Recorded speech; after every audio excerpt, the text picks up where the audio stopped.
আমি মানুষের পরিবর্তন চাই, আমি মানুষকে ফেরাইতে চাই, আমি আল্লাহর বান্দার জীবনের সৌন্দর্য চাই। আমি চাই মুসলমানের ছেলেরা ফিরবে, মুসলমানের জওয়ানরা ফিরবে, মুসলমান আল্লাহর দিকে ফিরবে। আমার যদি এটা সিদ্ধান্ত হয়, তো এই সিদ্ধান্তের উপরে আমাকে মজবুত থাকতে হবে।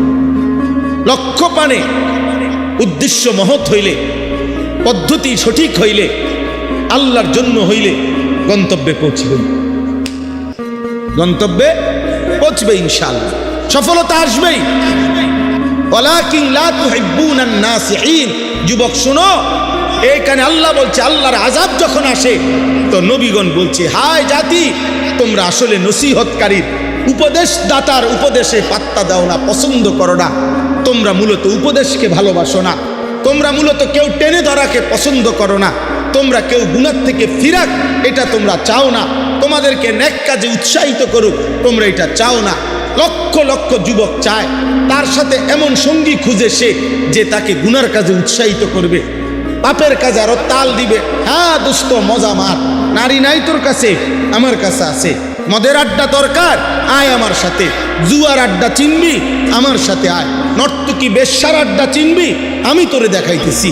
আমার তোর মোবাইলে এমবি নাই, আমার মোবাইলে আছে। দেখ দোস্ত, দোস্তের জন্য যদি উলঙ্গ ছবি না দেখাইতে পারি, দুস্থ হইলাম কি? হ্যাঁ, আমার মোটর সাইকেল তোরে যদি না দিতে পারি, বন্ধু হইলাম কিসের? চল নষ্ট হ, গুনাহ কর। আল্লাহ বলেন, এই নবীগণ বলতেন, ওয়ালাকিন লা তুহিব্বুনান নাসিহিন। হে আমার কওম, আহারে তোমরা তো নসিহতই পছন্দ করো না, উপদেশই পছন্দ করো না। নয়তো বলো না আমি কি পরিমাণ তোমাদেরকে বলেছি, বিনিময়ে আজ কোনো পাত্তা দিলা না আমার কথায়। আজ আযাবের মুখোমুখি হয়ে, আজ ধ্বংস হয়ে গেল, ধ্বংস হয়ে গেল। ফাআখাযাতহুমুর রাজফাতু ফাআসবাহু ফি দারিহিম জাসিমিন। এটা সাংঘাতিক ভাইয়া। আল্লাহর ওয়াস্তে বুঝতে চেষ্টা করো। মুসলমানের সন্তান, খোদার কসম বিশ্বাস করো, মোবাইলের এই আসক্তি তোমাদের হিতাহিত জ্ঞান, বিবেক বোধ নষ্ট করে দিছে, যার কারণে ব্রেনে কাজ করে না। কি বলতেছে এই কথা ধাক্কা দিল, ঢুকতে চায়। মোবাইলের আসক্ত মারাত্মক। বর্তমান পৃথিবীতে কোন যুবক অন্য সব আসক্তি ছাড়তে পারে, মোবাইলের আসক্তি ছাড়তে পারে, বড় মারাত্মক। মোবাইল আর নর্তকী এক পুরুষের চাহিদা পূরণের জন্য। আব্বা, এত নারী লাগে না, 10টা মহিলা দিয়ে তুমি কি করবা? এত মহিলা দিয়ে কি করবা? একজন পবিত্র হালাল স্ত্রীর জন্য অপেক্ষা করো। সেই স্ত্রী মিললে চাহিদাও পূরণ হবে, হাজারো দিনই ফায়দাও আসবে। আমার বিবি আছে, আমার 4টা ছেলে মেয়ে আছে। তা আমার 4টা ছেলে মেয়ে, আমার 4জন ছেলে মেয়ে, এই 4জন ছেলে মেয়ের প্রাথমিক কোরআন শিখা, ওযু নামাজ শিখা, আল্লাহ চিনা, রসুল চিনা, কালেমা, ঈমান, আমলের ছোট কথা বলু, সব কিছুই আলহামদুলিল্লাহ। তো আমার বাচ্চার মা আমার বিবির কাছ থেকেই তারা শিখছে।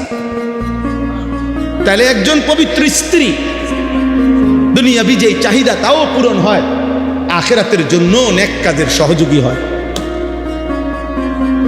নেক কাজের সহযোগী হয়। একজন বিবি তোমার সন্তানের মা হবে, একজন বিবি তোমার বংশের জন্য আগামী প্রজন্মকে এগিয়ে নেবে, একজন বিবি তোমার জীবনের পরামর্শের সুখে দুঃখের একজন সঙ্গী হবে। কিন্তু বেশ্যা, পতিতা, মোবাইলের নর্তকী, সিনেমার নর্তকী, সে তোমার কি কল্যাণ করবে? বলো না ভাই, মোবাইলের নর্তকী তোমার কি কল্যাণ? আমরা ওই দিনও কিতাবে পড়ছি, একজন সিনেমার নায়িকা, নাটকের নায়িকা, সে তো অভিনয়ের সময় প্রেমের এমন সুন্দর কথা পুরুষকে বলে।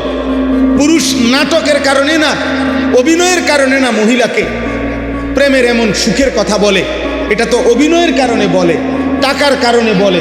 কিন্তু যেই মহিলা সকাল থেকে নিয়ে রাত 10টা পর্যন্ত একটা পুরা সংসার পরিচালনা কাজ করছে, এতগুলো মেহমানের রান্না করছে, পুরুষের রান্না করছে, বাচ্চাগুলোর কাপড় চোপড় ধুইছে, ঘরটাকে সাফ করছে, তারপরে স্বামীর খেদমতের জন্য যা যা লাগে সব করছে, শ্বশুর শাশুড়ির জন্য কিছু পরিমাণ খেদমত করছে, এত পরিশ্রম এত মেহনত কইরা সে যে তোমার সাথে সংসার করতেছে, এই স্ত্রীর সাথে তুমি নর্তকীরে মিলাও কেমন?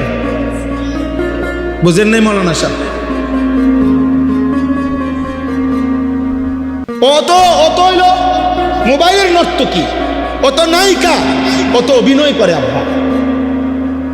কত সকালবেলা 4টা বাচ্চার কাপড় চোপড় ধোয় নাই, দুইছে। ও তো তার স্বামী ঠিক বরাবর 1টা বাজে খানা খাবে, ওর জন্য খানা রেডি করে নাই, খানা সব রেডি করে লাইছে। এর সময় কইছে, শুনছ একটু আলু ভর্তা করো, আচ্ছা। কদ্দুর মসুর ডাল রান্ধব, আচ্ছা। সব রান্ধা মাত্র বাইরেছে, এই সময় ফোন গেছে, 2জন মেহমান আছে, যেমনি হোক কদ্দুর নতুন অন্য আর একটু কিছু আসেনি চাও, মানে এটা আমি আমার ঘরের কথা কই, সবার ঘরে এমন। এই না জিন্দিগি ভাই, এই না জিন্দিগি। কাপড় চোপড় গোসল করার জন্য কাপড় ওইখানে রাইখাও অনেকক্ষণ ধরে কাজ করতেছে। তাইলে প্রিয় ভাই, একজন পবিত্র স্ত্রী তোমার জীবনের সঙ্গী। কোরআনে আছে, নেক কাজ যদি স্বামী স্ত্রী একজন আরেকজনের সহযোগিতা করে, আল্লাহর কসম কোরআনে আল্লাহ বলছে, স্বামী স্ত্রীকে, স্ত্রী স্বামীকে দ্বীনের কাজে, নেকের কাজে সহযোগিতা করলে কিয়ামতের দিন আল্লাহ তাআলা ওই স্বামী স্ত্রীকে বলবে, উদখুলুল জান্নাতা আনতুম ওয়া আজওয়াজুকুম তুহবারুন। আল্লাহ বলবে, তোমরা তোমাদের নেক কাজের সঙ্গী স্ত্রীকে সাথে করে, আনতুম ওয়া আজওয়াজুকুম, তোমরা এবং তোমাদের স্ত্রীগণ, উদখুলুল জান্নাহ তুহবারুন, খুশি খুশি তোমরা জান্নাতে ঢোকো। তাইলে দুনিয়ার চাহিদাও পূরণ হইল, হালাল চাহিদাও পূরণ হইল, যৌবনের চাহিদাও পূরণ হইল, দুনিয়া আখিরাতের অসংখ্য কল্যাণ বয়ে আনবে। তো এটা হারাম নারীর থেকে পাওয়া যাবে আব্বা? আল্লাহ আমাদেরকে হেফাজত করে, আল্লাহ আমাদেরকে হেফাজত। কোনো এক ছেলে যদি বুঝো ভাই, আমরা বলা সার্থক। সাতের আমি সব সময় বলি রে আব্বা, সমবয়সীর লোকে বুঝা ফাটতাম, ওইতে তোমারে হাসি দিয়া, তাল দিয়া, ওই তোমারে উড়াই দিব। তোমার হয়তো অনেকের এইম হয়, মানে আশা হয়, বা অনেকের কিছুটা বুঝ আসে, অনেকের মধ্যে একটু আগ্রহ তৈরি হয়, কিন্তু বন্ধু নামের শয়তান তারে আবার কি করে দেয়। হাদিস আছে, আমার কাছে কিতাব আছে, এক লোক নবী সাল্লাল্লাহু আলাইহি সাল্লাম এর সময় আপনার নামাজের ওয়াক্ত চলে যাচ্ছে, ঘুড়ির পিছনে দৌড়াইতেছে, বুঝছেন, গুড্ডির পিছনে দৌড়াইতেছে। তো আল্লাহ নবী সাল্লাল্লাহু আলাইহি সাল্লাম উল্লেখ করে বলছেন, দেখো এক শয়তান আরেক শয়তানের পিছনে দৌড়াইতেছে। আরে আপনি আরো শুনেন, আরো লাগবে। একের সহজ একটা উদাহরণ বলি, হাদিসে আছে, নামাজে যে দাঁড়ায়, তো নামাজি ব্যক্তির সামনে দিয়ে যাওয়ার অনুমতি আসেনি? কথা বলে না ছেলেরা, ভাই তোমরা এটা জানোনি, নামাজি ব্যক্তির সামনে দিয়ে যাওয়ার কি নাই? এটা সবাই জানে এই কথাইটা, একেবারে পরিষ্কার। আমার নিজ চোখে এই হাদিস পড়ছি, মিশকাতে এই হাদিস আছে। আল্লাহ নবী সাল্লাল্লাহু আলাইহি সাল্লাম বলছেন, তোমাদের নামাজের, মানে কমপক্ষে নামাজের সেজদা আমি যেটুকু দেব, আমার এই সেজদা বরাবর এটুকু জায়গার এই সামনে দিয়া কেউ যেন অতিক্রম না করে। নবীজি বলছেন, তুমি তাকে হাত দিয়ে প্রতিহত করো। তো এই শব্দটা বলতে গিয়ে প্রয়োজনে তুমি তার সাথে যুদ্ধ করো, যুদ্ধ অর্থাৎ শক্তভাবে হাত কি করে এমনভাবে ধরে রাখবা যে প্রয়োজনে যেন যুদ্ধ করতেছো, যে সে যেন কি না হইতে পারে, এখান দিয়ে পার হইতে কোনোভাবে না পারে। বিষয়টা এইভাবে বলার পর আল্লাহ নবী সাল্লাল্লাহু আলাইহি সাল্লাম বললেন, কেননা এই যে অতিক্রম করে ফেললে, যে লোকটা অতিক্রম করে, ফা ইন্নামা হুয়া শাইতানুন, এই শব্দটা হলো রাসূলুল্লাহ সাল্লাল্লাহু আলাইহি সাল্লাম বললেন, কেননা এ হচ্ছে শয়তান। তাহলে যে নামাজি ব্যক্তির সামনে দিয়ে পার হয়ে যাইতেছে, তারে নবী যদি বলে শয়তান, তো যে আরেকটা যুবককে উলঙ্গ ছবি দেখায়, নর্তকী দেখায়, জিনার ব্যভিচারের আড্ডায় নিয়ে যায়, হারাম খেলাধুলায় নিয়ে যায়, এটা কত নম্বর শয়তান? এটা শায়াতিন আল জিন, শায়াতিন আল ইনস ওয়াল জিন, এটা মানুষ শয়তান, ওইটা জিন শয়তান। ইবলিস হলো জিন শয়তান, আর এটা হলো কি শয়তান? আল্লাহ আমাদেরকে হেফাজত করেন। অতএব কষ্ট হইল গরমের মধ্যে, আপনারা মনোযোগ দিয়ে পড়ছেন, এই জন্য বললাম আমাগো ফিকির এটা। তোমরা যুবক, আমি ফিরাইতে চাই, আমার এটা স্বপ্ন, সারা জিন্দিগির স্বপ্ন, মুসলমানের সন্তান আল্লাহর দিকে ফিরবে, যতভাবে পারি চেষ্টা করি। মাদ্রাসায় নতুন জায়গা কিনছি, আলাদা মাদ্রাসা করতে চাইতেছি যুবকদের জন্য। কয়দিন পর পর স্কুল কলেজের ছেলে করে পড়াই। এই 13 তারিখ আলহামদুলিল্লাহ, গত 13 তারিখ প্রায় 250 স্কুল কলেজের যুবক আমাদের মাদ্রাসায় সকাল 8টা থেকে রাত 9টা পর্যন্ত আমরা দিন শিখাইছি। গত বছর প্রায় 1550 থেকে 1600 ছেলে 2025 সালে আমরা উজু, নামাজ, সূরা, কেরাত, দোয়া, কালাম আমাদের মাদ্রাসায় শিখাইছি।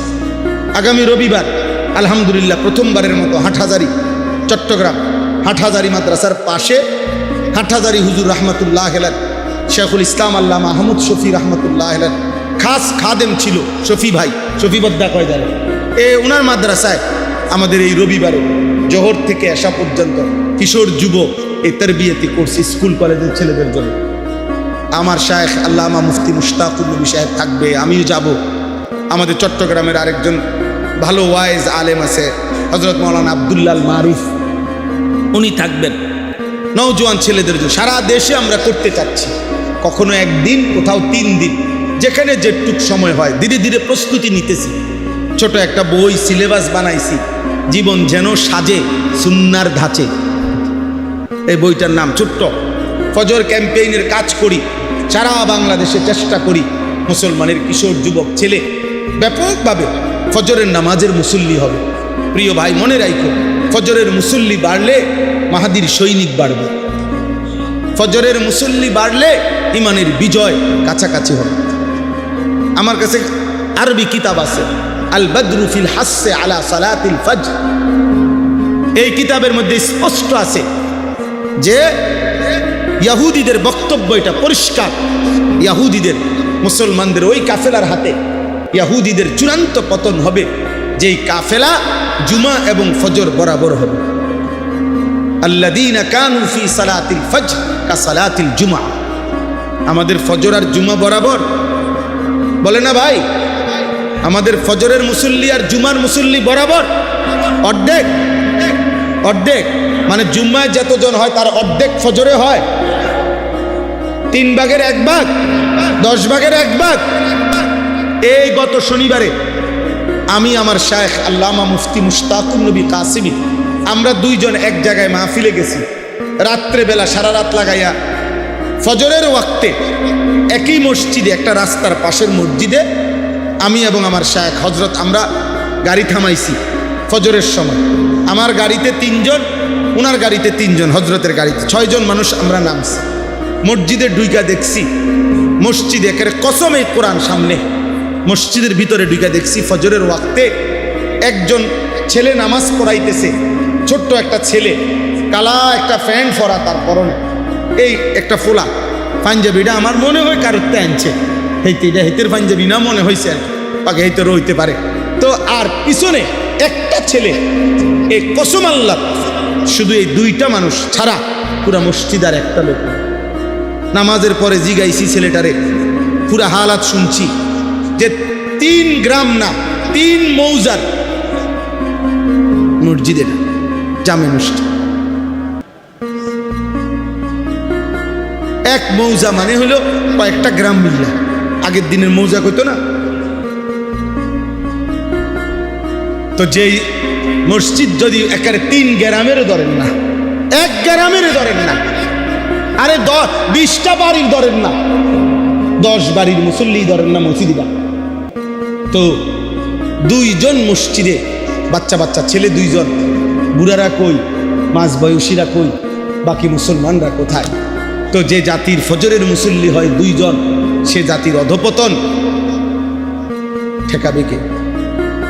আমাদের আযাব আসবে না তো কার উপরে আযাব আসবে? বুঝেন নাই? এখনো যে আমরা টিকে আছি, এটাই তো সত্য। এজন্য মাদ্রাসা সংলগ্ন মসজিদগুলো তো আলহামদুলিল্লাহ তালেব এলেম কওমি মাদ্রাসায় আলহামদুলিল্লাহ ভরপুর নামাজ পড়ে। কিন্তু বাকি সারা দেশের চিত্র এমন না। বাকি চিত্র কি না এমন। অতএব যুবক ভাই, তোমাদের কাছে অনুরোধ ভাই, ফজরের নামাজ পড়ো, বলো ইনশাআল্লাহ। ফজরের মুসল্লি, ফজর ক্যাম্পেইন, এটা আমাদের একটা মেহনত, মানে ফজরের প্রচারণা। সারা দেশে আমরা ফজরের প্রচারণা করি। রাসূলুল্লাহ সাল্লাল্লাহু আলাইহি সাল্লাম বলছেন, মান সাল্লা সালাতাস সুবহি ফি ফাহুয়া ফি জিম্মাতিল্লাহ, যে ফজরের নামাজ পড়লো সে নিজেকে আল্লাহর জিম্মায় তুলে দিল, আল্লাহর সুপুর্দে দিয়ে দিল।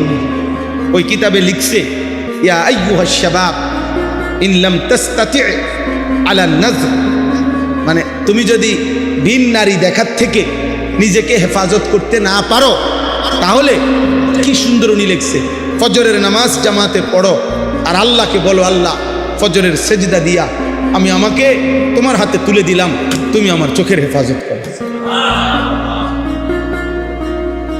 এরপর উনি লিখছেন, হে হে ইমানদার, যদি তোমার রিজিকের পেরেশানিতে থাকো, ফজরের নামাজ পড়ো, ফজরের সেজদা দিয়ে আল্লাহকে বলো, আল্লাহ আমাকে আপনার হাতে তুলে দিলাম, আপনি আমার রিজিকের ব্যবস্থা করে দেন। ফাহুয়া ফি জিম্মাতিল্লাহ, অর্থাৎ সব বিষয়ে দোয়া করো, সব বিষয় চাও আল্লাহর কাছে, আল্লাহ আপনার জিম্মায় আমি দিলাম আমারে, আপনি আমার সব প্রয়োজন পূরণ করুন। আল্লাহ আমাদেরকে তৌফিক দান করুন। চেষ্টা করো বাপ, চেষ্টা। আহা, নবী সাল্লাল্লাহু আলাইহি সাল্লাম হাশরের ময়দানে জিজ্ঞেস করবে, উম্মত 365 দিনে কোনো দিন ফজরের ওয়াক্তে মুয়াজ্জিন তোমারে এক বছরে একদিনও উঠাইতে পারলো না, বেঈমান রেফারি তোমারে 4টা বাজে ঘুমের থেকে উঠাই দিতে পারলো ফুটবল খেলার জন্য। হাই উম্মত, আজ কার কাছে আসছো সুপারিশের জন্য? হাশরের ময়দানে নবী বলল, মনে রাখো, নবী জিজ্ঞেস করবে সুপারিশের জন্য। চারিপাশের মসজিদের মুয়াজ্জিন গত 365 দিনে কোনো দিন তোমারে ফজরের জন্য আসসালাতু খায়রুম মিনান নাওম বলে উঠাইতে পারলো না, আর ওই মুশরিক বেঈমান রেফারি তোমারে ঘুমাইতে দিল না, তোমারে কেমনে উঠাই দিল? আজ সুপারিশ কেন আসছো আমার কাছে চাইতে? সেদিন কোনো জবাব দেওয়া যাবে? আল্লাহ আমাদেরকে হেফাজত করেন। আল্লাহ তাআলা বলেন, এই শেষ তর্জমা বলি, আল্লাহ তাআলা বলেন নাফরমান পাপীর দ্বিতীয় চরিত্র, ওয়ালা ইন আযাকনাল ইনসানা মিন্না রাহমাতান সুম্মা নাযা'না মিনহু, লম্বা সময় যখন আমি বেঈমান নাফরমান পাপীকে আমার দয়ায় ভালো রাখি, অতঃপর যদি আমি কিছু সময়ের জন্য তার সুখ আনন্দ, তার উপরে আমার নিয়ামত সরাইয়া ফেলি, মুসিবত দেই, কোনো বিপদে মুসিবতে ফেলি, তো আল্লাহ বলেন ইন্নাহু লায়াউসুন কাফুর, সাথে সাথে সে তৎক্ষণাৎ বিপদের প্রথম মুহূর্তেই হতাশ হয়ে যায়, আমি আল্লাহর নাফরমানি শুনি। এতদিন সুখে ছিল, আজ যখন 10 দিন 15 দিন 1 মাস অল্প কিছু সময় যখন তাকে মুসিবত দিলাম, এবার প্রথমেই আমি আল্লাহকে ভুলে গেল, আমি আল্লাহর রহমত থেকে নিরাশ হয়ে গেল। শেষ, আমার আর সম্ভাবনা নেই। কি একবারে বিশ্বাস করেন, 6 লাখ টাকা জাগাত মার, আর মনে হয় ব্যবসা কপালে না না, আমার দিয়ে আর হইতো না, কোমর ভেঙে গেছে, ঠিকই গেছে, হতাশ লাইয়াউস, আর নাকি আর আল্লাহকে ভুলে গেল। আরে খোদা, মুসিবত বুঝি আমারে দেখলে শেষ হইল, আর বুঝি মানুষ পাইল না, শেষ পর্যন্ত খোদা গজব বুঝি আমার উপরে। আমি একদিন একজনরে কইছিলাম, আমার পরিচিত, মানে উনি কথার প্রসঙ্গটা কইছিল, আরে আল্লাহ বিপদ বুঝি শেষ পর্যন্ত আমারে দেখলাম। পরে আমি বললাম, চাচা আপনি যদি কষ্ট করে কইতেন যে বিপদটা কারে দিলে ভালো হইতো, বিষয়টা আপনি কিন্তু ক্লিয়ার করে কন, আপনি কিন্তু নাম কন, আমি দেখি আল্লাহরে, আমি কই কথাটা, আমি বলবো মুনাজাতের মধ্যে, বাকি আপনি কিন্তু নামটা কই যাবে যে মুসিবতটা আপনারে যে দিয়া ভুল হইছে, কারে দিলে ভালো হইতো, এইটা কি আব্দুল কাইয়ুম ভাইরে দিলে ভালো হইতো না, আতাউর রহমান, আপনি কিন্তু তার নামটা কন। আমি শুধু হেরে একটু জানামু, শুধু ভাই উনি আপনার নামটা প্রস্তাব দিছে, আমি কিন্তু আল্লাহরে কইতাম, দেখবেন আপনার কেমন টাঙ্গাইয়া ফিরে। তাহলে এটা কি কোনো কথা হইল যে আল্লাহ বুঝি তুমি আমারে দেখলে, তো কারে দেখতো? এই আল্লাহ বলেন নাফরমান পাপী মুসিবত দেখলে হতাশ হয়ে যায়, আর কি হয়ে যায়? আল্লাহকে ভুলে যায়। ওয়ালা ইন আযাকনাহু না'মা বা'দা দাররা মাসাতহু লা ইয়াকুলান্না যাহাবাস সাইয়্যাতু আন্নী ইন্নাহু লাফারিহুন ফাখুর। 3 নম্বর আয়াত আল্লাহ বলেন নাফরমানের তৃতীয় আচরণ, বেঈমান নাফরমান পাপী যখন আমি আবার পুনরায় তার দুঃখ বেদনা যন্ত্রণা পেরেশানি বিপদ মুসিবত অ্যাক্সিডেন্ট দুর্ঘটনা অসুস্থতা সরিয়ে ফেলি, আবার যখন সুখ দেই, এইবার সুখের প্রথম মুহূর্তেই সে লোকের সম্মুখে বলে যাহাবাস সাইয়্যাতু আন্নী, কি ভাই আপনার যে কয়দিন দেখলাম না, আরে কইও না, একটা বেশি পেরেশানিতে ছিলাম গত 15টা দিন, এখন হুঁশা ছিল না, জুতা পর্যন্ত পরবার টাইম পাইছি না, এত বিপদ গেছে আমার অনেকগুলো, এখন মোটামুটি সব ক্লিয়ার করে লাইছি, এখন আর আগের কোনো অসুবিধা নাই, শেষ। এখন আবার পুনরায় উল্লাস, আল্লাহ বলতেছে পুনরায় আবার ফুর্তি, পুনরায় আবার অহংকার। একজনকে জিজ্ঞাসা করছি কি অবস্থা এখন, এই কয়দিন আগে হুজুরে মোটামুটি একটু অসুবিধা আসিলাম, প্রথম এখন গুছাই লইছি, তারার লগে গুছাই লইছি, মানে আগে জাগর উপরে জুলুম করছে, এখন তাগর লগে জুলুম করছে। হ্যাঁ, এটাই বুঝাইছে, আমি চিনি আর কি, মানে অর্থাৎ সে আগে যাদের উপরে জুলুম করছিল তারারে আবার এখন মিল করে লইছে, বলছে যে এখন আগে তো আমি সামনে থাকতাম তুমি পিছে থাকতাম, এখন তুমি সামনে থাকবে আগে পিছে থাকতাম, শুধু এই মোটরসাইকেলের লোকটা আগ পিছেছে, সিস্টেম আগেরটাই রয়েছে। আল্লাহ আমাদেরকে মাফ করুন, যে যাহা বুঝার বুঝছে।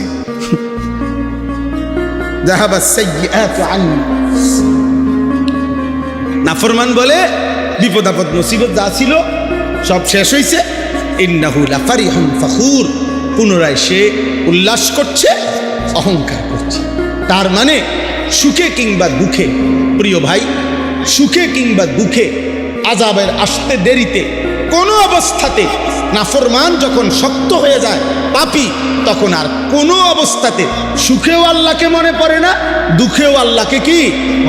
আপনি আতাউর ভাই শুনেন, আপনি আমার কথাটা শুনেন, এ বেডারে বলছে কেবিন দিছে হসপিটালে, মনে করেন আগামী সোমবার আপনার অপারেশন, এই যে আপনার কেবিন, এই কেবিনের ভিতরে বইয়া বেডার আগামী সোমবারের অপারেশন হবে, মনে করেন উনি কেবিনে বইয়া টেলিভিশনে রঙিন টেলিভিশন চান, হ্যাঁ সোমবারে অপারেশন, মানে দুঃখেও চার আল্লাহর কথা কি আসে না। তার রুগীর অপারেশন চলতেছে, তার বেডির সিজার হইতে আছে, হেতেরে কইছে আপনি রিসিপশনে বসেন, রিসিপশনে এত বড় LED দিয়া নর্তকী নাচতেছে, নাটক চাইছে, আপনি নাটক চান, কোনো অসুবিধা এটা না, নাইলে হসপিটালের সাথে এখানে মুমূর্ষ ব্যক্তির পেরেশানি এনে টেলিভিশন দেখাই দিচ্ছে যে গুনার আরে বিপদের মুহূর্তেও আল্লাহকে কি করবেন না বলে, নাই তো কারণটা কি, যে এই বিপদের মুহূর্ত তার টেলিভিশন দেখাইতে হইবে, ওই উদ্দেশ্যে এটাই, কোনো অবস্থাতেই আল্লাহকে যেন কি না পড়ে মনে। নাউজুবিল্লাহ। শেষ আয়াত আল্লাহ বলেন এই নাফরমান পাপী এই আচরণের বিল্লাল্লাযীনা সাবারু ওয়া আমিলুস সালিহাত, আমার যে সকল ইমানদার বান্দা সবর করে এবং নেক আমল করে। সবর করে মানে হলো, সবরের মূল অর্থ হইল আল্লাহ তাআলার হুকুমের উপরে জমে থাকা, কোনো গুনাহ হতে না দেওয়া, কোনো আদেশ ছুটতে না দেওয়া, এটাকে বলে সবর। সবরের মূল অর্থ হইল আল্লাহর হুকুমের উপরে কি থাকা, অটল থাকা, জমে থাকা, মজবুত থাকা, এটাকেই বলা হয় মূলত সবর। তাইলে আল্লাহ বলেন যারা আমার হুকুমের উপরে অটল রইল, ও আমিলুস সালিহাত, এবং নেক আমল করতে থাকলো, ভাই আমি সুখে থাকি বা দুঃখে থাকি, পেটে খানা থাকুক অথবা না থাকুক, আনন্দ কিংবা বেদনা, চাহিদা পূরণ হোক বা না পূরণ হোক, আমার আল্লাহ ছাড়া আমার আর কেউ নেই। এই আল্লাহ বলেন এমন বান্দা যারা উলাইকা লাহুম মাগফিরাতুম ওয়া আজরুন কাবীর, আমি এমন প্রিয় বান্দার জন্য ওয়াদা দিলাম তার পিছনের সব গুনাহ মাফ করে দেব, আগামীতে আমি আল্লাহ আজরে কবীর মহা বিনিময় জান্নাত দিয়ে দেব। শর্ত কি? শর্ত হইল হার হালাতে সে আমার উপরে থাকে, সুখেও আল্লাহ, দুঃখেও, প্রত্যাশা পূরণ হলেও আল্লাহ, প্রত্যাশা পূরণ না হলেও আল্লাহ, ক্ষুধার্ত অবস্থায়ও আমার আল্লাহ, ভরপেট অবস্থায়ও আল্লাহ। নবীজি বলছেন ইন্নী আশবাউ ইয়াওমান আশকুরুল্লাহ, আমি এক বেলা পেট ভরে খাবো, আল্লাহর শুকর করব। ওয়া আজুউ ইয়াওমান আতাসাব্বারু লিল্লাহ, আমি এক বেলা ক্ষুধার্ত থাকবো, সবর করব। নবীজি বলছেন আল্লাহ আপনাকে পেট ভরা অবস্থায়ও ডাকতে মনে রাখি, আপনাকে ক্ষুধার্ত অবস্থায়ও মনে রাখি, এই হোক আমার জিন্দেগি, এই হোক আমার কি। হযরত আইয়ুব আলাইহিস সালামের নাম শুনছেন না? আইয়ুব আলাইহিস সালাম কিতাবে আছে 12 বছর কিংবা 18 বছর রোগে যন্ত্রণায় পেরেশানিতে ভুগছে, মারাত্মক অসুস্থতা ছিল, রোগ হয়েছে। 18 বছর পরে আল্লাহ ওনাকে পূর্ণ সুস্থ করছে, সব কিছু আবার ফেরত দিছে। মানে সংক্ষেপে বলতেছি তো কিতাবের মধ্যে আছে, আমি আরবি কিতাবের মধ্যে পড়ছি। আইয়ুব আলাইহিস সালাম আল্লাহকে জিজ্ঞেস করছিলেন, আল্লাহ আপনি আমারে অসুস্থতার আগে আমার 70 বছর গেছে, ওই 70 বছরে আপনি আমার কোন আচরণে নারাজ হইলেন? আপনি আমারে 18 বছর এই অসুস্থতায় ফেলে কেন রাখলেন? অথবা আপনি আমারে এই 18 বছরের অসুস্থতা দিয়া আপনার কি পেলেন? ওদূরে এমনি মন চাচ্ছে জানতে। এই আল্লাহ তাআলা বলছে আইয়ুব শোনো, অসুস্থতার আগের 70 বছর সুস্থ ছিলে, তুমি আমাকে পুরা ডাকছ, আমার বন্দেগী করেছ, আমার এক জাররা কোনো অভিযোগ নাই, আমি তোমার ওই সময়ের ইবাদতেও খুশি। 18 বছর আবার তুমি আমারে অসুস্থ অবস্থায়ও ডাকছ, পূর্ণ আমার এই অবস্থায়ও তোমার ব্যাপারে কোনো অভিযোগ নাই, তুমি রোগের অবস্থায়ও আমারে ডাকছ, বাকি আমি এই 2 রকম করলাম কেন? আল্লাহ তাআলা বলেন আইয়ুব আমার জাতের কসম, 70 বছর সুখের সময় তুমি আমারে যে ডাকছি না, আমার জাতের কসম আইয়ুব 18 বছর বা 12 বছরের রোগের মুহূর্তে দুঃখ বেদনার রোগ আর যন্ত্রণায় তুমি যখন আমাকে ডাকতা, 70 বছরের ডাকের চাইতেও 18 বছরের বেদনার ডাক আমার কাছে বেশি মজা লাগছে। সুখের ডাকের চাইতে দুঃখের ডাকে আমি মাওলা মজা পাইছি বেশি আইয়ুব। এই জন্য আমি তোমার 18 বছরের কষ্ট দিয়েও পরীক্ষা করছি, দেখি আমার আইয়ুব সুখেও যেমন আমাকে ডাকে, দুঃখেও আমাকে ডাকে। এই জন্য কোরআনে আল্লাহ বলছে নি'মাল আবদু ইন্নাহু আওয়াব, নি'মাল আবদ।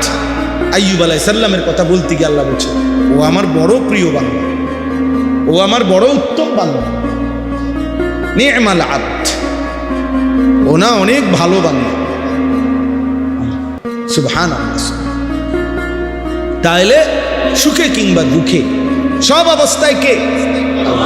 চলো ভাই আমরা দোয়া করি, এই রাত গভীরে সবার কাছে অনুরোধ, প্রত্যেকে শেষ পর্যন্ত যারাই আমরা টিকলাম, বইলাম, রইলাম, আল্লাহ আমাদের সবাইকে ঈমান আমল দান করেন।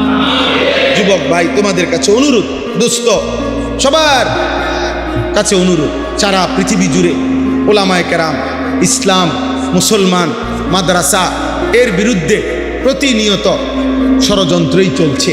কে কতক্ষণ থাকবো, কে কতক্ষণ আছি কেউ জানি না, কেউ জানি না, অসুবিধা নাই। কিন্তু মূল কথা হলো আমাদের সবার কাছে অনুরোধ, আল্লাহর দিকে আমরা ফিরবো ইনশাআল্লাহ, 5 ওয়াক্ত নামাজ পড়বো ইনশাআল্লাহ। আল্লাহ তাআলা আমাদের সবাইকে সব অবস্থায় আল্লাহকে ডাকার তৌফিক দান করেন। ছেলেরা শেষবারের মতো কও ফজরের নামাজ পড়বা না? না স্কুল কলেজের ফ্লাইন কও, মাদ্রাসা ছাত্ররা তো এমনি পড়ে, কও ভাই ইনশাআল্লাহ, হিম্মত করো, আল্লাহ তৌফিক দান করেন। একজনই নিয়ত করো যে আমি পড়বো হুজুর ইনশাআল্লাহ, দেখো ইনশাআল্লাহ আল্লাহ তোমার জিন্দেগির মধ্যে বরকত দিবে। তুমি একটানা 5 ওয়াক্ত নামাজ পড়েই দেখো, এই সমাজ তোমাকে আলাদা মূল্যায়ন করবে। আল্লাহ তৌফিক দান করেন, আল্লাহ কবুল করে নেন। এটা সাংঘাতিক ভাইয়া, আল্লাহর ওয়াস্তে বুঝতে চেষ্টা করো। মুসলমানের সন্তান খোদার কসম বিশ্বাস করো, মোবাইলের এই আসক্তি তোমাদের হিতাহিত জ্ঞান বিবেক বোধ নষ্ট করে দিছে, যার কারণে ব্রেনে কাজ করে না। কি বলতেছে এই কথা ধাক্কা দিল ঢুকতে চায়। মোবাইলের আসক্ত মারাত্মক। বর্তমান পৃথিবীতে কোন যুবক অন্য সব আসক্তি ছাড়তে পারে, মোবাইলের আসক্তি ছাড়তে পারে, বড় মারাত্মক। হাজার হাজার ছেলে আমাদের মাদ্রাসাগুলো থেকে প্রতিদিন ঝরে যায়। কত ছেলে কত মাদ্রাসায়, সবার মাদ্রাসা থেকে এই মোবাইল। এক সপ্তাহ বাড়িতে গিয়া আপনার একটানা 24 ঘন্টা 2 আঙ্গুলে মোবাইল টিপছে। মাদ্রাসা যেদিন খুলছে শনিবার, এই দিন আর তার আসতে মন চাচ্ছে না, আর পড়তো না। মাদ্রাসা ভালো না, ফিডে খানা বালা না, এই সে সেই সে, মন চাই ফাঁকি দিয়ে নানার বাড়ি চলে গেছে, দাদার বাড়ি চলে গেছে। মূল কারণ একটাই, মোবাইল। মূল কারণ মোবাইলের আসক্তি। আহা, কত মায়ের স্বপ্ন, কত বাবার স্বপ্ন বৃথা হয়ে গেছে। কত স্বামী স্ত্রী হারায় ফেলছে, কত স্ত্রী স্বামী হারায় ফেলছে মোবাইল। কত নারী পরকীয়া আসক্ত, কত স্বামী পরকীয়া আসক্ত, পরকীয়া আসক্ত। মোবাইলের নর্তকীর কাছে কোনো ভুল দেখে না, নিজের স্ত্রীর কোনো গুণে দেখে না। বুঝেন না? হারামের মধ্যে মজা পায় আছে, হালালের মধ্যে কোনো গুণে নাই। এর কাছে দৃষ্টিতে এর বউর কাছে কিছুই নেই, সব আছে নর্তকীর কাছে। নওজুবিল্লাহ। চলো ভাই, ভাবতে শিখো। দেখো তুমি 24 ঘন্টা এমন সুন্দর জীবন, যৌবন, এমন সুস্থতা, এমন সময় এভাবে অনাদরে অবহেলায় চলে যাওয়া, শেষ করে দেওয়া ঠিক না, ঠিক না। আমরা কিতাবের মধ্যে পড়ছি কিমাতুজ জামান ইনদাল উলামা, পৃথিবী বিখ্যাত কিতাব। শেখ আব্দুল ফাত্তাহ আবু গুদ্দা রাহমাতুল্লাহ আলাইহি লিখছেন এই কিতাব। যুগে যুগে ওলামা মনীষীদের কাছে সময়ের মূল্য কি ছিল, কদর, সময়ের মূল্য বুঝতেন যারা, এই নামে বাংলা অনুবাদও আছে। ওই কিতাবের একেবারে প্রথম আলোচনা শুরুতেই আছে যে আল্লাহ তাআলা মানুষকে মৌলিক নিয়ামত যা দিয়েছে, উসুলি নিয়ামত, মৌলিক নিয়ামত, ফুরুই না, শাখাগত নিয়ামত না, মোটা দাগের মৌলিক যে কয়টা নিয়ামত, যেমন ঈমান একটা মৌলিক নিয়ামত আল্লাহ যাকে দান করছে, ঠিক তারপরে একটা মানুষকে আল্লাহ তাআলা মৌলিক যে নিয়ামতটা দান করছেন সেটা হচ্ছে এই সময়, হায়াত, জীবন। আমার বয়স, আমার হায়াত, এটাই তো সময়। আমার হায়াত, যাকে আল্লাহ যেটুকু হায়াত দিছেন মানে তো এতটুকু সময় দিছেন, সময় দিছেন। আমার হায়াত মানে কি? আমার সময়। আমার জীবন মানে কি? আমার সময়। আমার 45 বছর বয়স মানে কি? এই পরিমাণ ঘন্টা, মিনিট, সেকেন্ডের সমষ্টি, এরই তো নাম 45 বছর। এটাই তো 45 বছর। 45 বছর এবার আপনি যদি বাইর করতে পারেন, তাহলে আপনি এবার 12 মাস বছরে, তাহলে 12 মাস বাইর করতে পারবেন।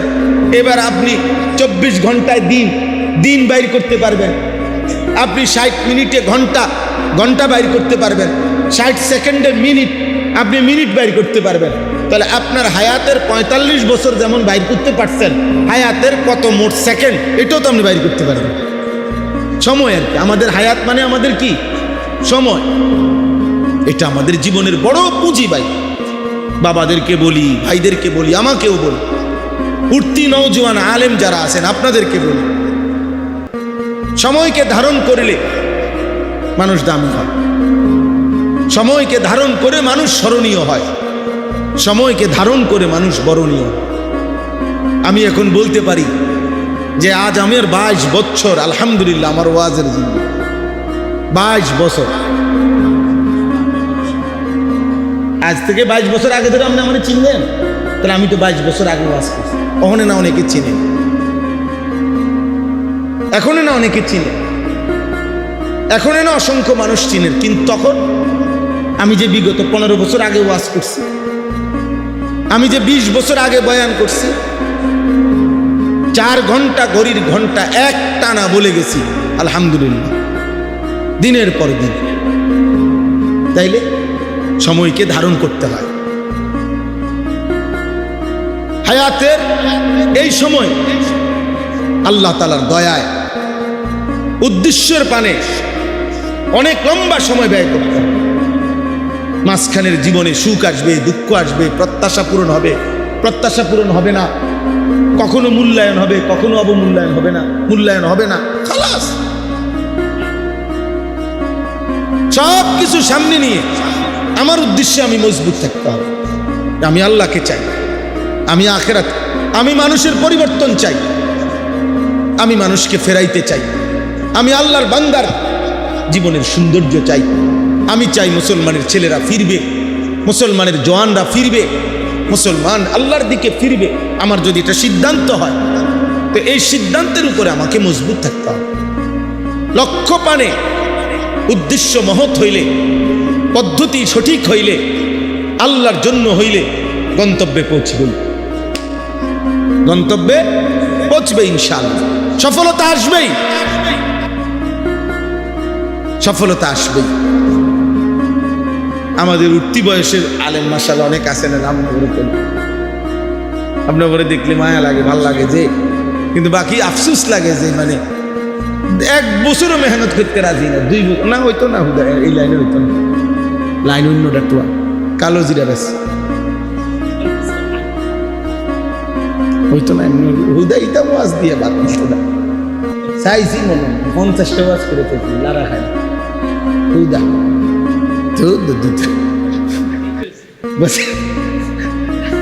বাদ দে, মধু বেশ না।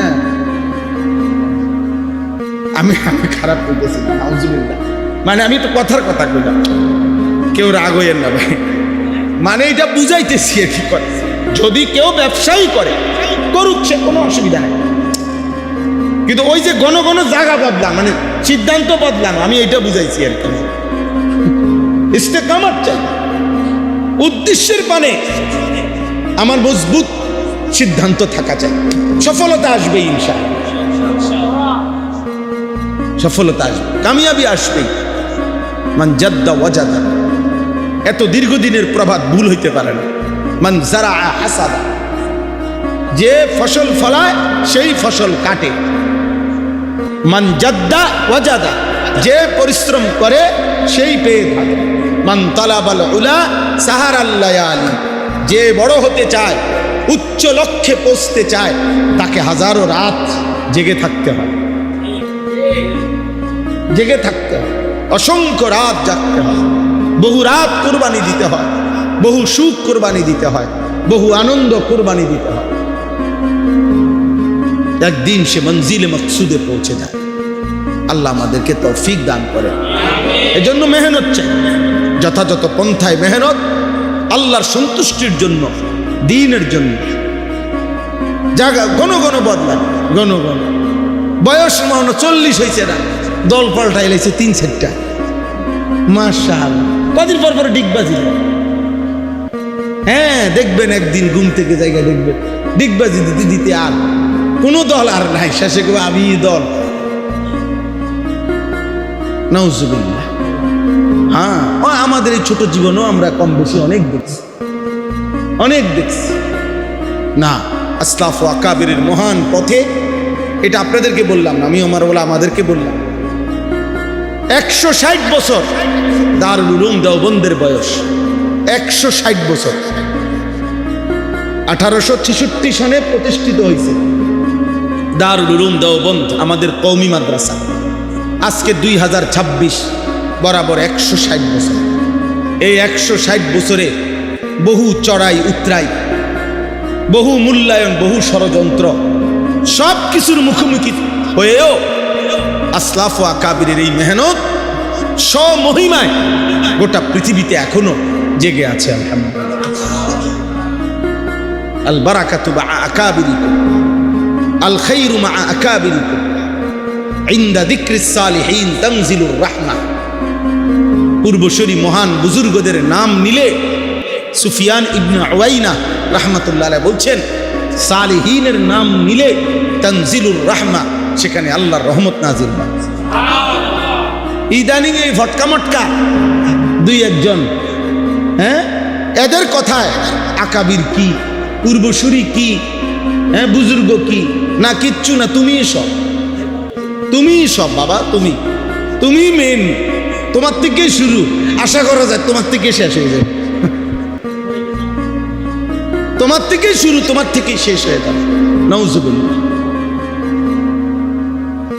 আমি অনেক দিন বলছি, আলহামদুলিল্লাহ, আমার এক আল্লাহ যদি তৌফিক দেয়, আমি বারবার বলছি আমার জীবনের একটা আশা যে আমার আসলাফ মহান বুজুর্গানে দিনের পিছনে থেকে দিনের কাজ করতে চাই, ভিন্ন নামে, ভিন্ন কোনো কিছু দিয়ে পরিচিত হতে চাই, ভিন্ন কোনো কিছু নাই, ভিন্ন কোনো নাম নাই, ভিন্ন কোনো তরিকা নাই।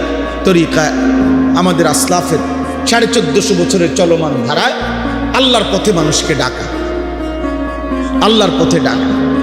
এখানে আশ্চর্য হবেন, আমি আপনার ঘরে শুনাই একটা জিনিস দেখাই, আপনারাও বাকিরাও বুঝবেন, সবাই বুঝবেন।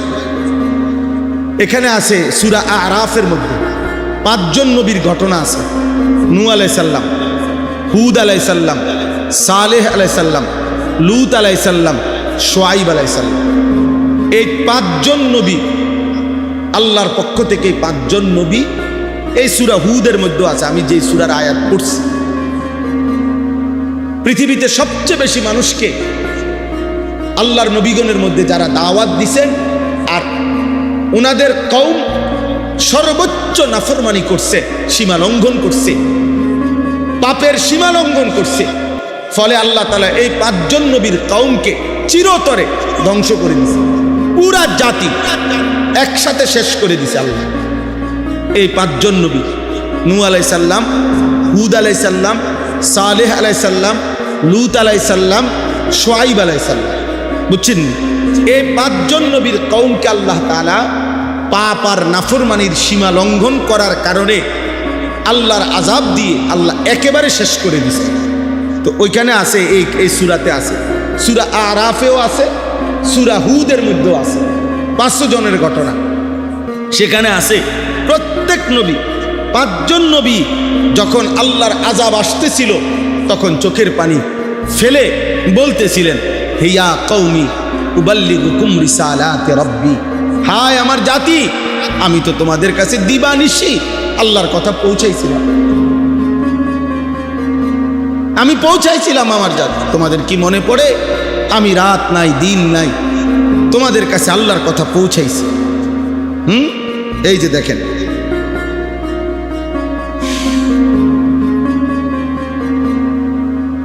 ফাতাওয়াল্লা আনহুম ওয়া ক্বালা ইয়া কওমি লাকাদ আবলাগতুকুম রিসালাতা রাব্বি ওয়া নাসাহতু লাকুম ওয়ালাকিন লা তুহিব্বুনান নাসিহিন। আমি তোমাদেরকে কত উপদেশ দিলাম, ওয়ালাকিন লা তুহিব্বুনান নাসিহিন। যুবক শোনো, এইখানে আল্লাহ বলছে আল্লাহর আযাব যখন আসে তো নবীগণ বলছে, হায় জাতি, তোমরা আসলে নসিহতকারীর, উপদেশদাতার উপদেশে পাত্তা দাও না, পছন্দ করো না, তোমরা মূলত উপদেশকে ভালোবাসো না, তোমরা মূলত কেউ টেনে ধরাকে পছন্দ করো না, তোমরা কেউ গুনাহ থেকে ফিরাক এটা তোমরা চাও না, তোমাদেরকে নেক কাজে উৎসাহিত করুক তোমরা এটা চাও না। লক্ষ লক্ষ যুবক চায় তার সাথে এমন সঙ্গী খুঁজে সে যে তাকে গুনার কাজে উৎসাহিত করবে, পাপের কাজে আরো তাল দিবে। হ্যাঁ দোস্ত, মজা মার, নারী নাই তোর কাছে, আমার কাছে আছে, মদের আড্ডা দরকার, আয় আমার সাথে, জুয়ার আড্ডা চিনবি, আমার সাথে আয়, নর্তকী বেশ্যার আড্ডা চিনবি, আমি তোরে দেখাইতেছি, আমার তোর মোবাইলে এমবি নাই, আমার মোবাইলে আছে, দেখ দোস্ত, দোস্তের জন্য যদি উলঙ্গ ছবি না দেখাইতে পারি, দোস্ত হইলাম কি এর? হ্যাঁ, আমার মোটরসাইকেল তোরে যদি না দিতে পারি, বন্ধু হইলাম কিসের? চল নষ্ট হ, গুনাহ কর। আল্লাহ বলেন, এই নবীগণ বলতেন, ওয়ালাকিন লা তুহিব্বুনান নাসিহিন, হে আমার কওম, আহারে তোমরা তো নসিহতই পছন্দ করো না, উপদেশই পছন্দ করো না, নয়তো বলো না আমি কি পরিমাণ তোমাদেরকে বলেছি, বিনিময়ে আজ কোনো পাত্তা দিলা না আমার কথায়, আজ আযাবের মুখোমুখি হলে, আজ ধ্বংস হয়ে গেল, ধ্বংস হয়ে গেল। ফাআখাযাতহুমুর রাজফাতু ফাসবাহু ফি দারিহিম জাসিমিন। এক ভূমিকম্প আসলো, এক কম্পনে আল্লাহ তাআলা বলেন ওই মানুষগুলো বসা ছিল, যে যেভাবে ছিল উল্টা হইয়া পইরা উপুর হয়ে পড়ে সব শেষ হল, সব শেষ হল। প্রিয় বাবা, প্রথম দিন যেদিন নবী সাল্লাল্লাহু আলাইহি সাল্লামকে আল্লাহ তাআলা প্রথম যেদিন মানুষকে আল্লাহর দিকে ডাকতে বলছে, যেই কোরআনের যেই আয়াতের মাধ্যমে, সেদিন প্রথম কি বলছে আল্লাহ তাআলা? সেদিন প্রথমেই বলছে ইয়া আইয়ুহাল মুদ্দাসসির কুম ফাআনযির। এটাই প্রথম, অর্থাৎ ইকরা বিসমি রাব্বিকাল্লাযী খালাক, এটা তো প্রথম আয়াত কোরআনের। কিন্তু মানুষকে আল্লাহর দিকে ডাকার জন্য প্রথম আদেশ করছেন দ্বিতীয় আয়াতে, মানে দ্বিতীয়বার যেটা নাজিল হয়েছে সূরা মুদ্দাসসির। কুম ইয়া আইয়ুহাল মুদ্দাসসির, হে চাদর পরা বন্ধু আমার, কম্বল পরা নবী আমার, শুয়ে থাকলে হবে না বন্ধু। নবী সাল্লাল্লাহু আলাইহি সাল্লাম শোয়া ছিলেন, কম্বল গায়ে, চাদর গায়ে। আল্লাহ বলছেন ইয়া আইয়ুহাল মুদ্দাসসির, চাদর পরা বন্ধু। ওই ভাই তুমি কাউরে নিও না, বাবা তুমি একলা যাও। মাশাআল্লাহ। তো কুম ফাআনযির, কেউ উঠো না, একজনের দেখা দেখি আরেকজন উঠো, তোমার সময় আবার তুমি উঠো। এটা মনে করো না, এটা অভ্যাস করো, তাইলে ভালো হবে। আল্লাহর দিক থেকে সরে যাবে না, জান যায় যা, কষ্ট হোক, গরমই তো লাগতেছে, আর কি, আর চাইতে বেশি কিছু না। এটুকু গরমে মরবে না, আল্লাহ তৌফিক দান করে। তাইলে কি বলতেছিলাম? জি, আল্লাহ বললেন বন্ধু ঘুমাইলে চলবে না, চাদর খুলেন, কম্বল সরান, কুম উঠেন, দাঁড়ান বন্ধু। ফাআনযির, এই প্রথম শব্দ। ফাআনযির, আমার বান্দাদেরকে জাহান্নামের ভয় দেখান, কবরের ভয় দেখান, আযাবের ভয় দেখান, আমি আল্লাহর ভয় দেখান। নবী সাল্লাল্লাহু আলাইহি সাল্লাম মক্কার মানুষদেরকে ডাকছেন। সাফা পাহাড়ের পাশে আবু কুবাইস, সাফা আর জাবালে আবু কুবাইস একসাথে এই পাহাড়ের চূড়ায় দাঁড়িয়ে নবী সাল্লাল্লাহু আলাইহি সাল্লাম তার কওমের লোকদেরকে ডাকছেন। কুরাইশের লোকেরা একত্রিত হয়েছে। আল্লাহ নবী সাল্লাল্লাহু আলাইহি সাল্লাম বললেন ইয়া মা'শারা কুরাইশ আরাআইতুম লাউ আখবারতুকুম আন্না খাইলান তুসাব্বিহুকুম আলাস্তুম মুসাদ্দিকি। নবীজি বললেন হে কুরাইশ জনগণ, আমি যদি আপনাদেরকে এখন বলি, সংবাদ দেই যে আগামীকাল ভোর হইতে হইতে ভোরবেলা একটি অশ্বারোহী দল আপনাদের উপরে আক্রমণ করবে, আপনারা কি আমার এই কথাটি সত্য মনে করবেন? আলাস্তুম মুসাদ্দিকি, আপনারা কি আমাকে সত্য মনে করবেন না? এভাবে নবীজি জিগাইলেন প্রথম। এ তাফসীরে আছে, মক্কার মানুষ বলল, কি আশ্চর্য শব্দ বলছে দেখেন, বলছে মা জাররাবনা আলাইকা ইল্লা সিদকান।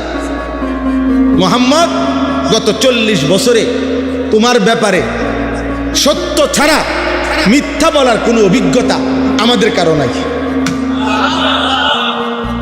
গত 40 বছরে আমাদের কারোই অভিজ্ঞতা নাই তোমার ব্যাপারে যে তুমি কখনো মিথ্যা বলছো, বরং তোমার ব্যাপারে আমাদের অভিজ্ঞতা এটাই যে গত 40 বছর ধরে আমরা এটাই জানি তুমি সত্যবাদী। এই সময় দেখেন, এখানেও কিন্তু এটা লক্ষণীয়। 40 বছর আল্লাহ তাআলা অপেক্ষা করাইছেন। নবী সাল্লাল্লাহু আলাইহি সাল্লাম যদি 12 বছর বয়স থেকে কালেমার দাওয়াত দিতেন, তাতে আরো কিছু বেশি মুসলমান হইল। বোঝেন নাই কথাটা? 12 বছর বয়সের থেকে কামে লাগাই দিত। 40 বছর খামখেয়ালি কথা মিয়া, এত লম্বা সময় পার করলেন। 40 বছর আমাদের খতিবে আজম, মুনাজিরে জামান, আমাদের গর্ভের ধন, আমাদের অহংকার, আমাদের বাংলাদেশ না সারা পৃথিবীর রত্ন আল্লামা নুরুল ইসলাম অলিপুরি দামাত বারাকাতুহুল আলিয়া, হযরতের জবানে আমি শুনছি, বিগত 40 বছর ছিল আল্লাহ তাআলা নবী সাল্লাল্লাহু আলাইহি ওয়াসাল্লামের নবুয়তের দলিল হিসাবে আল্লাহ তাআলা রেডি করছেন 40 বছর বয়সে যিনি যখন দাবি করছেন আমি নবী, এবার যেন পৃথিবীবাসী এক নজরে তাকাইছে, আচ্ছা দেখি কেমন লোক নবী হইল। আল্লাহ তাআলা বললেন, দেখো পৃথিবীবাসী বিগত 40 বছর তার দেখো কোন জায়গায় 1 সেকেন্ডের একটা দাগ বসাইতে পারবা এমন একটা স্পট, এমন একটা কালো চিহ্ন তার জীবনে। এমন সুন্দর, এমন পবিত্র, এমন উত্তম, সে নবী হবে না তো হবেটা কি? মা জাররাবনা আলাইকা ইল্লা সিদকা, আমরা তোমার ব্যাপারে সত্য ছাড়া অন্য কোনো অভিজ্ঞতা নাই। আল্লাহ নবী সাল্লাল্লাহু আলাইহি সাল্লাম তখন বললেন ফা ইন্নী নাযীরুন লাকুম বাইনা ইয়াদাই আযাবুন শাদীদ, নিশ্চয়ই আমি তোমাদের নিকট ভয় প্রদর্শনকারী, নাযীর বাইনা ইয়াদাই আযাবুন শাদীদ। হে আমার জাতি, এই মিথ্যা, এই কুফর, এই শিরিক, এই মূর্তি পূজা, এই চুরি ডাকাতি, জিনা, ব্যভিচার, রাহাজানি, এর পরিণামে তোমাদের জন্য সামনেই অপেক্ষা করছে আযাবুন শাদীদ, বড় ভয়ানক আযাব।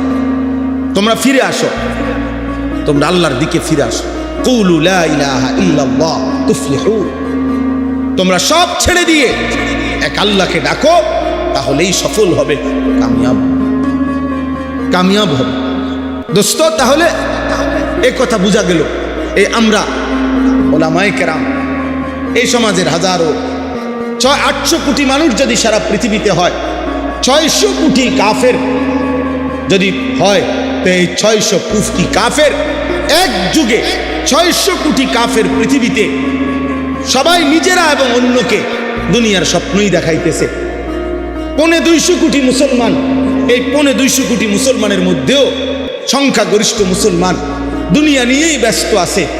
এর মাঝখান দিয়া এই 800 কোটি মানুষের ভিতরে অল্প কয়েকজন মোল্লা মৌলবী, অল্প কয়েকজন মুন্সি হুজুর, অল্প কয়েকজন আলেমে দ্বীন বাকি মানুষগুলোকে জাহান্নামের থেকে ফিরাইবার জন্য আখিরাতের দিকে, আল্লাহর দিকে, ইবাদতের দিকে ডাকতেছে। হ্যাঁ, জানো না ভাই, এই জন্য এই সারা বিশ্ব জুড়ে আপনারা ভেবে দেখেন, সারা পৃথিবী জুড়ে যত কাফের, বেঈমান, মুশরিক, যত নাস্তিক, মুরতাদ, আল্লাহ দ্রোহী, ইসলাম বিদ্বেষী, তাদের ষড়যন্ত্রের, সমস্ত ষড়যন্ত্রের কেন্দ্রবিন্দু এই হুজুররা। সমস্ত ষড়যন্ত্র করছে কার বিরুদ্ধে? হুজুর।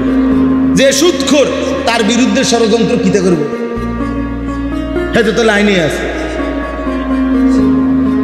বুঝলেন না? যে ঘুষখোর, তার বিরুদ্ধে কি ষড়যন্ত্র করবো কাফেররা? আমরা তো লাইনে আছে। যে নারী বেপর্দা, বেহায়া, তার বিরুদ্ধে কি ষড়যন্ত্র করবে? ষড়যন্ত্র কিতা করবে? সে তো লাইনেই আছে। যেই সমস্ত লক্ষ লক্ষ যুবক প্রতিনিয়ত রাত নাই দিন নাই 24 ঘন্টা মোবাইল, নারী, ছবি, অশ্লীলতা, বেহায়াপনা, অসভ্যতার মধ্যে লিপ্ত, ওদের বিরুদ্ধে দুশ্মন কি ষড়যন্ত্র করবে? দুশ্মন তো ওদেরকে নিয়েই নিছে ওদের কাছে। আমরা তাদেরকে ফিরাতে চাই।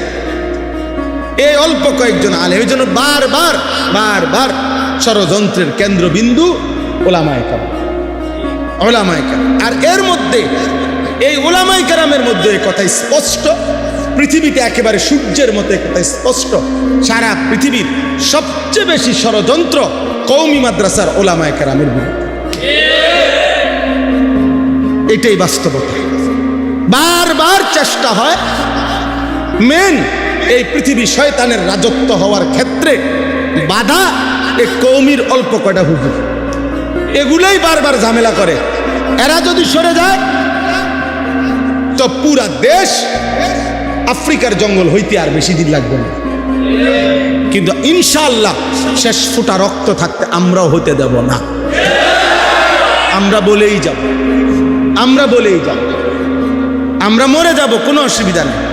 আমরা খুন হব, গুম হব, অসুবিধা নাই।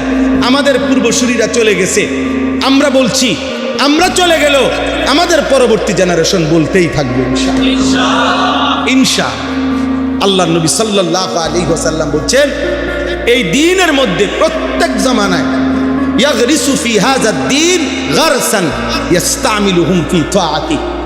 নবীজি বলছেন, আল্লাহ তাআলা প্রত্যেক যুগে যুগে এই উম্মতের মধ্যে নতুন নতুন গাছ, নতুন নতুন চারা, নতুন নতুন গাছ উৎপন্ন করে যাদেরকে আল্লাহ তাআলা তার দ্বীনের কাজে, তাআত, ইবাদত আর বন্দিগি আর দ্বীনের কাজে আল্লাহ তাআলা কাজে লাগায়, কাজে লাগিয়ে থাকে। এজন্য কখনোই জমিনে ইনশাআল্লাহ ইমানের কথা, ইসলামের কথা, আল্লাহর কথা বন্ধ হবে না। কোন ষড়যন্ত্রকারী প্রত্যেক, মনে রাখবেন, শয়তান ইবলিস কয়দিন পর পরে প্রত্যেক সময়ে যখনই একটা ষড়যন্ত্রের কোনো দল একটু স্থিমিত হয়ে যায়, ঠান্ডা হয়ে যায়, তো পরবর্তী নতুন কোনো দল শয়তান সামনে আইনা দিয়া দেয়। আবার এটা এই মুহূর্তে আপনার অনেক কিছু শয়তান দিয়া চাইছে, সবাই ওলামায়ে কেরামের বিরোধিতার মুখে ঠান্ডা হয়ে গেছে। এই লেটেস্ট যেই ইবলিস, যেই কুফরি মতবাদ, ভ্রান্ত বাতিল যেই ফেরকা বর্তমান বাংলাদেশে জোরদার মাঠে নামাইছে, এই মুরতাদ সংগঠনের নাম হলো হিজবুত তাওহীদ। এরা একটি কুফরি সংগঠন, একটি কুফরি মতবাদ, যারা নাম দিছে তাওহীদ, কিন্তু যাদের কথাবার্তা, বিশ্বাস, চিন্তা চেতনার মধ্যে অসংখ্য কুফর। ওলামায়ে কেরামকে প্রকাশ্যে প্রতিদিন একচেটিয়া আলেমদেরকে বলতেছে, বাংলাদেশের, সারা পৃথিবীর সমস্ত আলেম, আমরা সব ধর্ম ব্যবসায়ী, আমরা সব ধর্ম ব্যবসায়ী, আর এতে তরকারি ব্যবসায়ী, এতে ফুলকপি ব্যবসায়ী, পাতাকপি ব্যবসায়ী, আমরা ধর্ম ব্যবসায়ী, সবাই পাইকারি। এটা আমাদেরটা হইলে ইসলাম, হেডটা হইলে ইসলাম। আমরা হুজুর হইল ইমাম, হ্যাঁ গো হুজুর হইল এমাম। হ্যাঁ, এরা এমাম কয়, ইসলাম কয়। এটার মধ্যে কি মজা পাইল কে জানে কি। যাই হোক আব্বা, বলতে চাচ্ছি আপনাদের কাছে, এইখানে আমি যে 4টা আয়াত পড়ছি, এবারে 4টা আয়াতের তর্জমা বলি, তাইলেই আমার কথা শেষ। বিশেষ করে কিশোর, নওজোয়ান, ছেলে, বাবা, ভাই, সবাইকে অনুরোধ করলাম, আমাদের আল্লাহ, আমাদের ইসলাম, আমাদের ধর্ম, আমাদের কোরআন, এর মধ্যেই আমাদের নিরাপত্তা, এর মধ্যেই আমাদের শান্তি, এর মধ্যেই আমাদের স্বস্তি, এর মধ্যেই আমাদের তৃপ্তি। বলেন আলহামদুলিল্লাহ, আলহামদুলিল্লাহ। অতএব আল্লাহকে ছেড়ে দিয়ে, আখিরাতকে ভুলে গিয়ে, কোরআনকে ছেড়ে দিয়ে গুনার মধ্যে লিপ্ত হওয়া কোনোভাবেই একজন বিবেকবান মুসলমানের উচিত না। এখানে আল্লাহ তাআলা, আমি 4টা আয়াত পড়ছি, সূরা হুদ 12 নম্বর পারা, 11 নম্বর সূরা, সূরা হুদের 4টি আয়াত, 8, 9, 10, 11, এই 4টা আয়াত। এর অল্প 4টা আয়াতের প্রথম 3 আয়াতে আল্লাহ তাআলা বেঈমান, নাফরমান, পাপীর 3টা আচরণ বলছে, আর শেষের আয়াতে 4 নম্বর আয়াত মানে 11 নম্বর আয়াত আল্লাহ তাআলা ইমানদারের বৈশিষ্ট্য বলছে। এই কথাটাই শুধু শুনেন, আগে মুখে বলি, এরপরে তর্জমা বলবো, সহলে বুঝতে। আল্লাহ তাআলা প্রথম 8 নম্বর আয়াতে বলতেছেন, প্রত্যেক যুগের নাফরমান, পাপী, বেঈমান, আল্লাহর অবাধ্য বান্দা, তার একটা বদভ্যাস হইল, সে পাপ করাকালীন অপরাধ করতে করতে এমন অহংকারী হয়, যখন দেখে পাপ করার পরেও, নাফরমানি করার পরেও কোনো মুসিবত, কোনো আযাব, কোনো বিপদ তার উপরে আসতেছে না, বরং সব কিছু আরামসে চলতেছে। এক পর্যায়ে সে বলতে শুরু করে, মা ইয়াহবিসু, আল্লাহ যে বলছে পাপ করিলে আযাব দেয়, শাস্তি দেয়, ওই আমি তো পাপ করতেই আছি, আল্লাহর আযাব আসতে বাধা দিল কে? আযাব দেয় না কা? আযাব দেয় না কেন? এই আল্লাহ তাআলা বলেন সীমালঙ্ঘনকারী, এইটাই সীমালঙ্ঘন। পাপের ক্ষেত্রে এটা কি? অহংকারী এমন পর্যায়ে পৌঁছে যায়, এবার যেন ভাবে যে এটা কিছুই না, আমার উপরে কোনো মুসিবত আসবে, আমার উপরে কোনো মুসিবত আসবে। কোরআনুল কারীমের মধ্যে আছে, নবী সাল্লাল্লাহু আলাইহি সাল্লামের জামানায় নবীজি যখনই আযাবের বর্ণনা দিতেন, তো কাফেররা বিদ্রুপ করত, ঠাট্টা করত। তো একদিন নজর ইবনে হারেস একজন কাফের সর্দার নবীজির সামনেই বলতেছে, মুহাম্মদ রাহো, তোমার আল্লাহর কাছে আমি কই। তো হাত উঠাইছে, আল্লাহুম্মা ইন কানা হাযা হুয়াল হক মিন ইনদিক, আল্লাহ এই মুহাম্মদ যদি তোমার পক্ষ থেকে সত্যবাদী হয়ে থাকে এবং তুমি তারে যদি পাঠাইয়া থাকো আর সে যা বলতেছে আযাবের ভয়, তাহলে তোমার কাছে আমরা এখানে আসি এখন, ফাতিনা বিআযাবিন আলীম, তুমি এখন আমাদের উপরে আযাব আনো, এখন আনো। কইছে তোমার কি আযাব আছে তাই দাও এখন। এইভাবে ডাইরেক্ট বলছে। কোরআনে আল্লাহ তাআলা আয়াত নাজিল করে বলছে, বন্ধু আহা বেঈমান কি বলল, সাআলা সাইলুম বিআযাবিন ওয়াকি' লিল কাফিরিনা লাইসা লাহু দাফি' মিনাল্লাহি যিল মাআরিজ। আল্লাহ বলে, বন্ধু এক বেঈমান আপনার সামনে প্রকাশ্যে আমি আল্লাহর আযাব চাচ্ছে না, আপনি তাকে বলেন শুধু আযাব না, বিআযাবিন ওয়াকি', আযাব তো নিশ্চিত আসবে, লিল কাফিরিন নাফরমানার বেঈমানের জন্য, লাইসা লাহু দাফি', সেদিন আযাব যখন আসবে সেদিন আর প্রতিহতকারী কেউ থাকবে না, ঠেকাইতে পারবে আর কেউ থাকবে। বলেন না, যেদিন সত্যি সত্যি ফেরাউনের উপরে আযাব আসছে সেদিন আর কেউ ঠেকাইতে পারছে? যেদিন সত্যি সত্যি নমরুদের উপরে আযাব আসছে সেদিন আর কেউ ঠেকাইতে পারছে? যেদিন সত্যি সত্যি কারুনের উপরে আযাব আসছে সেদিন আর কেউ ঠেকাইতে পারছে? যেদিন নূহ আলাইহিস সালামের কওম পানিতে ডুবে গেছে আর কেউ থামাইতে পারছে?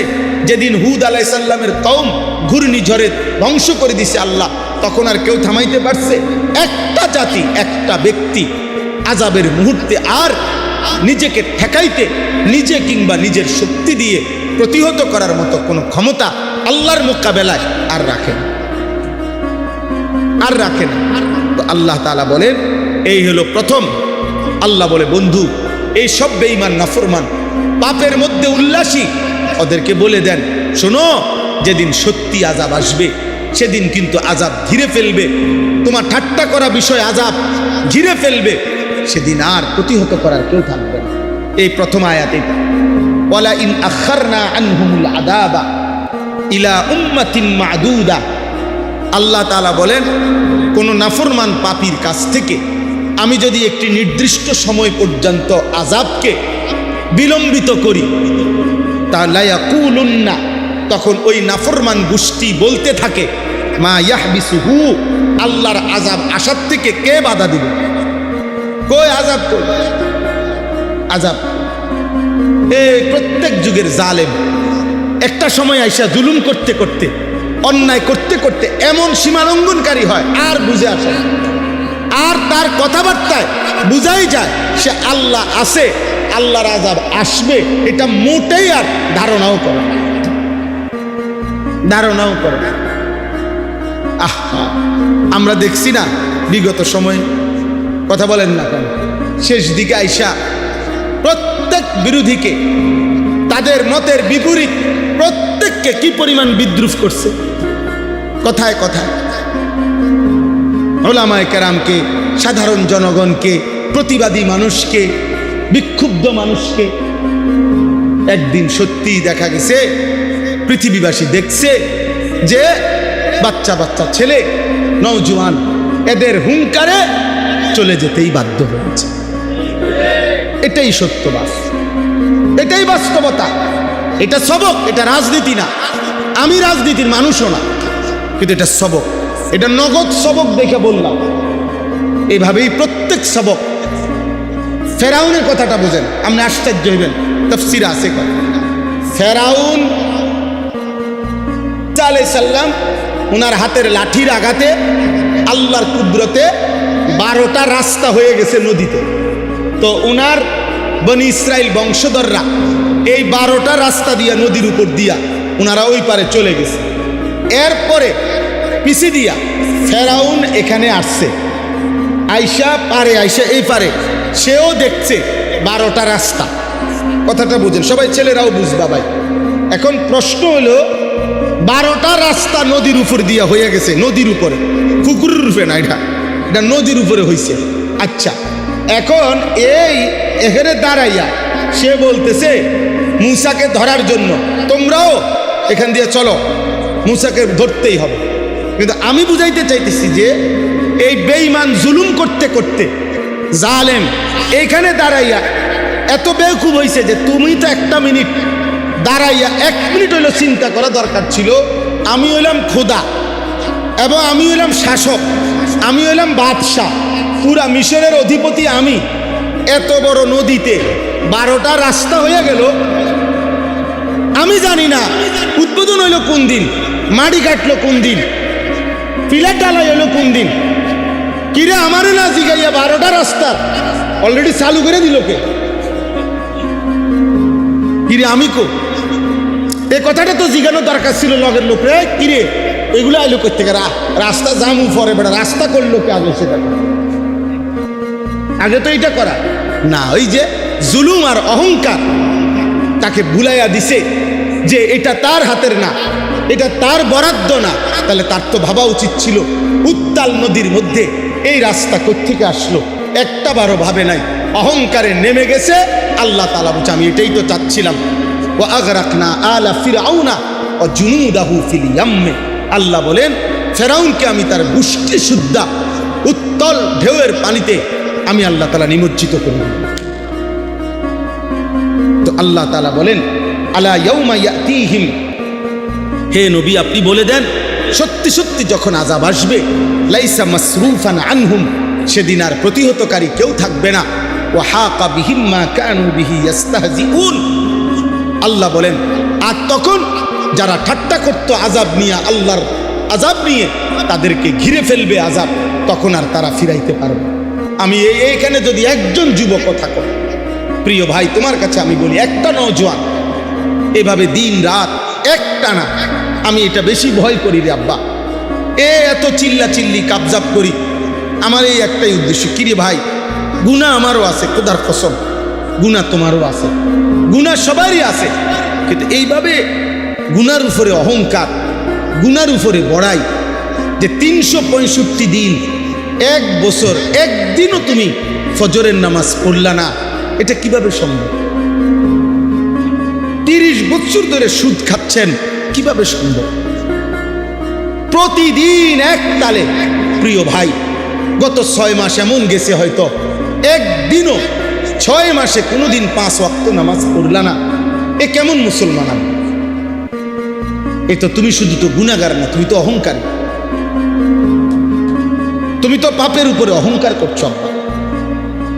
বলো না ভাই, এই ফুটবল খেলা বা এই মাসখানিকের ভিতরে, অল্প কয়দিনের ভিতরে খেলাটা শেষ হয়ে যাবে, খেলা শেষ হবে, বিশ্বকাপের সমাপ্তি হবে, এই খেলাও বন্ধ হয়ে যাবে।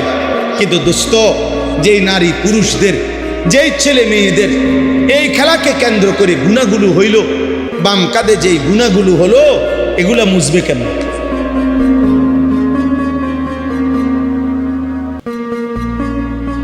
বলো না আব্বা, এটা মুছবা কেন? একদিন তোমার ফেসবুক মোবাইলে, একদিন ইউটিউব থাকবে না, এই প্রযুক্তি থাকবে না, নিশ্চিত নিশ্চিত প্রতিনিয়ত এর চাইতে আপডেট প্রযুক্তি আইসা পিছনের প্রযুক্তিকে ফেলে দিবে। কিন্তু প্রশ্ন হলো, রাত জেগে দিন জেগে এই মোবাইলের গুনাহ, অশ্লীল উলঙ্গ ছবির নর্তকী দেখার গুনাহ যা বাম কাঁধে জমা হয়েছে, সেখান থেকে মুছবে কেন? মোবাইল থেকে না ডিলিট করে দিলা, কিন্তু বাম কাঁধের আমলনামা থেকে বা 1 ওয়াক্ত নামাজ, খোদার কসম 1 কোটি বারও কেউ যদি কাজা পড়ে পরবর্তীতে, সেটা তো কাজা, কিন্তু যেদিনকার নামাজ, যেই ওয়াক্তের নামাজ, ওই ওয়াক্তের দাম, ওই ওয়াক্তের মূল্য, ওই ওয়াক্তের সওয়াব আর কেমনে মিলবে? কেউ যদি 50 বছরের নামাজেরও কাজা করে, কাজা না করলে, কিন্তু আসলি নামাজ যেটা ওয়াক্তের নামাজ, সেই নামাজের নেকি আর কেমনে মিলবে? বলো না ভাই, বলো প্রিয় ভাই। অতএব এটা বুঝতে শেখো, গুনার উপরে অহংকার করো, পাপের উপরে এই সুস্থতা শেষ কথা না। প্রতিদিন বাংলাদেশে সবচেয়ে বেশি অ্যাক্সিডেন্ট হয় যুবকরা প্রতিদিন। এখনো বাংলাদেশে সমস্ত হসপিটালে চলো, একটা ছেলে চলো আব্বা আমি তোমারে দেখা আমার খরচ দিয়া, চলো তুমি বাংলাদেশের 100টা হসপিটালের রুগী তুমি যাচাই করে লিখে আনো, দেখো নওজোয়ান রুগী বেশি। সমস্ত পঙ্গু হাসপাতালগুলোতে তুমি গিয়ে দেখো হাত ভাঙ্গা পাও ভাঙ্গা রুগী নওজোয়ান বেশি। প্রতিদিন বাংলাদেশে যদি 10টা অ্যাক্সিডেন্ট হয়, রোডে সড়ক দুর্ঘটনা হয়, তার মধ্যে 6 থেকে 7টা হবে নওজোয়ান কিশোর যুবকের মোটরসাইকেলের দুর্ঘটনা।